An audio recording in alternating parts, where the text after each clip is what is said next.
नमस्कार दोस्तों। पिछली क्लास में हमने पढ़ा था युग्म समास। आज हम पढ़ रहे हैं समास का ही अगला भेद, द्वंद्व समास। चलो देखते हैं द्वंद्व समास।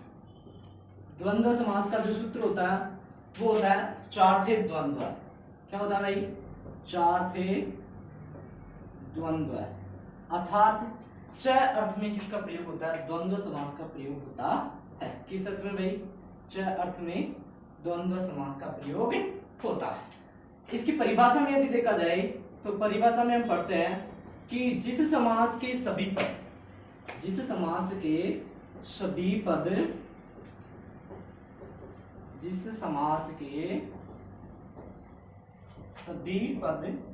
प्रधान होते हैं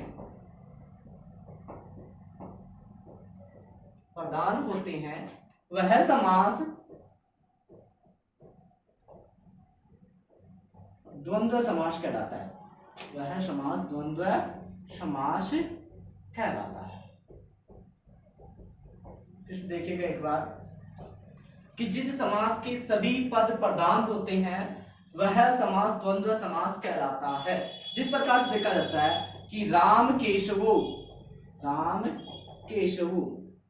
ये पद है हमारे पास। इसमें प्रथम पद है वो है राम और द्वितीय पद वो है केशव। यहाँ पर दो पद होने के कारण द्वितीय पद में द्विवचन का प्रयोग होता है। भाई कौन से वचन का प्रयोग होता है?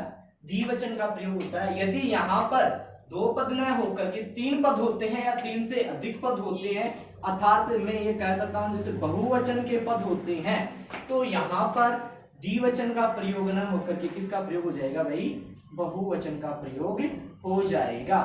जैसे उदाहरण के लिए देखा जाता है जैसे रामः, यहाँ पर दिया गया राम केशव, दो शब्द दिया गया, और यहाँ पर रामः जो शब्द दिया गया है उसमें राम बहुवचन के लिए प्रयुक्त में लिया गया है। जैसे इसका रूप बनता है तो वो बनता है राम है, रामो, राम, अर्थात राम है जहां बनता है वहां पर एक वचन, रामो जहां पर बनता है वहां पर द्विवचन, और रामः जहां पर बनता है वहां बहुवचन, अर्थात दो से अधिक जो संख्या के लिए प्रयोग में लिया जाता है वो क्या होता है? बहुवचन होता है। यहाँ पर हम इसका प्रयोग करते हैं अर्थात विग्रह करते हैं। तो विग्रह करते हैं किस प्रकार से करते हैं? राम है, दोनों पदों में समान विभक्ति का प्रयोग होता है तो राम है, तो पुल्लिंग का है तो विसर्ग हो जाएगा राम है, और दोनों पदों के बीच में हम क्या करते हैं? विग्रह करते समय च का प्रयोग करते हैं। तो रामः च केशव च, रामः च केशव च।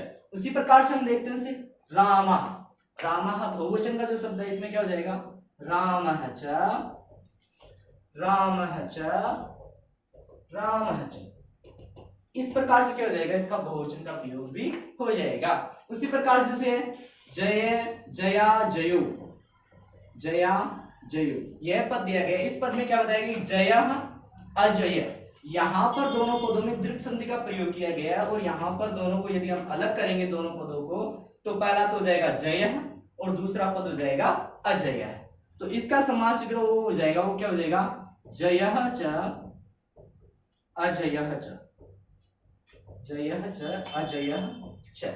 इसी प्रकार से पार्वती परमेश्वरु, पार्वती परमेश्वरु,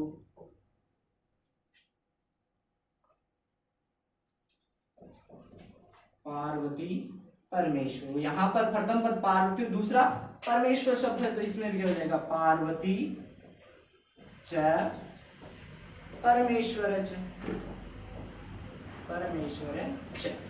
विशिष्ट बात यहाँ पर देखो, कहाँ कभी कभार ये आता हरिहर, ये पद है, इसमें हो जाता है तो इसका विग्रह पद होता है हरि च, हरः च। तो यहाँ पर कुछ स्थानों पर क्या होता है कि इस विसर्ग के स्थान पर तालव्य सकार का प्रयोग किया हुआ होता है। तालव्य सकार का प्रयोग यहाँ पर होता है वो होता है विसर्ग संधि के अनुसार। यहाँ पर विसर्ग के पश्चात च वर्ग होने के कारण विसर्ग को क्या हो जाता है? तालव्य सकार आदेश हो जाता है, और रूप बनता है वो बन जाता है जैसे हरिश्च, हरश्च। इस प्रकार के पद भी कहीं कहीं दिखाई देते हैं। साथ में ही कुछ पद हैं वो बताएंगे इससे माता पितृ। यहाँ देखिएगा एक बार पुनः, यहाँ देखिएगा माता पितरु, दूसरा पद इसका दिया जाता है वो दिया जाता है मातरु, और कुछ स्थानों पर दिया जाता है वो दिया जाता है पितरु। इस प्रकार से भिन्न भिन्न पद दिए हुए होते हैं। तो इन शब्दों में हमें समस्या की कोई बात नहीं है। क्या होता है कि इनके बारे में ये बताया गया कि जो अधिक पूज्य होता है, ऐसे पद होते हैं जिनमें पूजनीयता की प्रधानता होती है, अर्थात जो पद सबसे अधिक पूजनीय होता है उस पद को हम क्या करते हैं, प्रथम लिखते हैं। तो इन पदों में क्या होता है भाई, सबसे ज्यादा पूज्य होता है वो होता है माँ। तो हम पहले पद का प्रयोग करेंगे, वो किसका करेंगे, माता च पिता च। उसी प्रकार से कुछ पुरुषार्थ के नाम दिए होते हैं, कुछ पुरुषार्थ के नाम दिए गए होते हैं। पुरुषार्थ कितने होते हैं भाई, 4 पुरुषार्थ होते हैं जिनके बारे में चर्चा करते हैं अभी एक ही सेकंड में।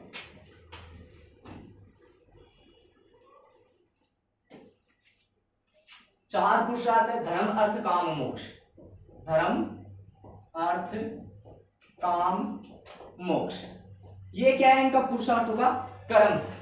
तो यदि पुरुषार्थों से संबंधित कोई भी पद दिया हुआ होता है द्वंद्व समास से संबंधित, जैसे धर्मार्थो, धर्मार्थो कामोक्षो, और उसी प्रकार से धर्म मोक्षो, ऐसे पद जहां पर दिए होते हैं उनका क्या होता है, कर्म होता है वो पुरुषार्थ के अनुसार होता है। प्रथम पुरुषार्थ होता है धर्म, द्वितीय होता है अर्थ, तृतीय होता है काम, और चतुर्थ होता है मोक्ष। तो इनका विग्रह करते हैं तो उस समय क्या होता है, इनको कर्म से लिखा जाता है। तो धर्मार्थ का हो जाएगा तो क्या हो जाएगा, धर्मः च अर्थः च। उसी प्रकार से काम मोक्ष का हो जाएगा, कामः च मोक्षः च। उसी प्रकार से धर्म मोक्ष का हो जाएगा, वो क्या हो जाएगा, धर्मः च मोक्षः च। इसी प्रकार से हम क्या कर सकते हैं, द्वंद्व समास के बारे में अच्छे से पढ़ सकते हैं। हाँ, आगे देखते हैं, जैसे लाभा लाभो, इस पद में दिया गया है तो इसी में भी दीर्घ संधि का प्रयोग करके दिया गया है, लाभः अलाभः। तो पहले में तो क्या हो जाएगा, लाभः च अलाभः च। कुछ स्थानों पर समाहार द्वंद्व दिया जाता है, जैसे पाणी पादम, पाणी पादम, यहाँ पर हाथ और पैर के समूह से संबंधित दिया गया है। तो यहाँ पर क्या होता है, देखो पाणी च पादम च, यहाँ पर पाणी और पाद द्विवचन का होने के कारण यहाँ षष्ठी विभक्ति द्विवचन का प्रयोग हो जाएगा, अनयो, अनयो समाहार। जहां पर समूह शब्द से दिया जाता है वहां पर क्या होता है, समाहार शब्द का हम प्रयोग, समाहार शब्द का प्रयोग करते हैं। जैसे पिछले समास में हमने पढ़ा था द्विगु समास, तो उसमें हमने समूह के रूप में लिया था, वहां पर भी क्या लिया था, समाहार शब्द का प्रयोग किया था। जैसे पंचपात्रम, तो यहाँ पर पंचपात्रम में हमने विग्रह किया था, वो क्या था, पंचानाम पात्राणाम समाहार। उसी प्रकार से यहाँ पर भी समाहार द्वंद्व का प्रयोग होता है, वहां पर क्या होता है, पाणी च पादयोः च समाहार। उसी प्रकार से छत्रम उपना हो, छत्रम उप ना हो, तो इस पद में भी समूह या समाहार द्वंद्व का प्रयोग होता है। तो यहाँ पर भी क्या हो जाता है, छत्रम च उपनाहो च अनयो समाहार, छत्रम च उपनाहो च अनयो समाहार। इस प्रकार से हम क्या कर सकते हैं, समाहार शब्द का प्रयोग करते हुए हम द्वंद्व समास की भेदों का वर्णन कर सकते हैं। इसी के साथ हमारा द्वंद्व समास पूर्ण होता है, और अगली क्लास में हमारा समास हम लेकर के आएंगे, वो होगा हमारा बहुवीर्य समास।